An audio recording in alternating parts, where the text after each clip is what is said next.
대만의 한 지방 도시에서 있었던 끔찍한 빙의 사건을 소개할까 합니다. 젊은 여성이 시내 종합병원에 후송됐습니다. 그러나 그녀가 병원에 도착했을 때는 이미 숨진 뒤였죠. 부검이 실시됐고 관계자들은 경악을 금치 못했습니다. 그녀의 온 몸에서 멍이 발견됐는데 일단 며칠째 식사를 하지 못한 것으로 확인됐습니다. 위에서는 사람의 변이 발견됐고 직접적 사인은 다발성 장기 부전이었습니다. 이 끔찍한 사건에 경찰은 우선 희생자의 가족을 소환 조사했습니다. 희생자를 포함 6명의 가족이었는데 부모는 아르바이트로 생계를 유지하고 있었고 자녀들은 간호사, 식당, 인수협 등에 종사하고 있었습니다. 사망한 이는 이 집안의 첫째 딸이었습니다. 집안 분위기가 평범치 않았습니다. 이들은 평소 셋째 왕자라는 신을 모셨는데 어느 날 막내 딸이 셋째 왕자에게 빙의됐다며 이상행동을 보이기 시작합니다.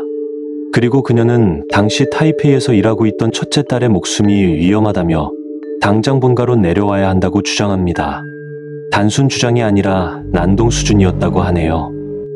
난처해진 가족들은 첫째 딸을 설득했고 심상치 않은 부모의 전화에 그녀는 가족들과 잠시 머무르기로 합니다. 이후 막내딸의 상태는 안정되는가 싶었는데 반면 본가로 내려온 첫째 딸이 이상행동을 보이기 시작합니다. 본가에 도착한 뒤 악몽에 시달리던 그녀는 이번엔 자신이 관세음보살에 빙의됐다고 주장합니다.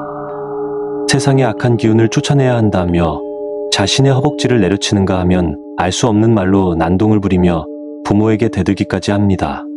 당황한 부모는 첫째 딸을 데리고 근처의 신당을 찾았는데 이후 첫째 딸의 상태도 안정을 찾기 시작했다는군요. 그런데 이게 끝이 아니었습니다.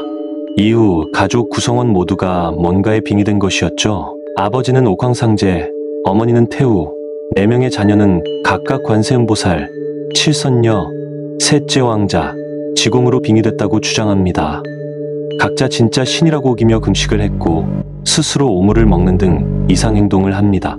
문제는 서로가 서로를 인정하지 못하고 해를 입혔다는 사실인데 시간이 흐를수록 공동의 적으로 첫째 딸을 규정하기 시작합니다.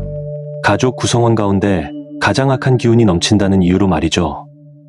경찰 조사 결과 쇠약해진 첫째 딸은 가족들의 공격이 집중되자 이를 극복하지 못한 것으로 결론을 냈습니다.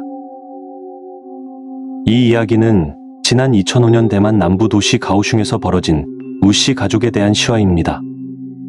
사망자 이름은 우징. 그녀는 2005년 4월 10일 가오슝 시내 종합병원에 후송됐는데 전날인 9일 이미 사망한 것으로 확인됐습니다. 경찰이 가오슝 구산에 위치한 우징의 본가를 찾았을 때 무엇보다 역한 냄새가 코를 찔렀다고 합니다. 집안에는 정체 모를 불상이 여럿 있었고 창문마다 부적이 붙어 있었으며 집안 곳곳에는 소금과 쌀이 뿌려져 있었다고 하네요.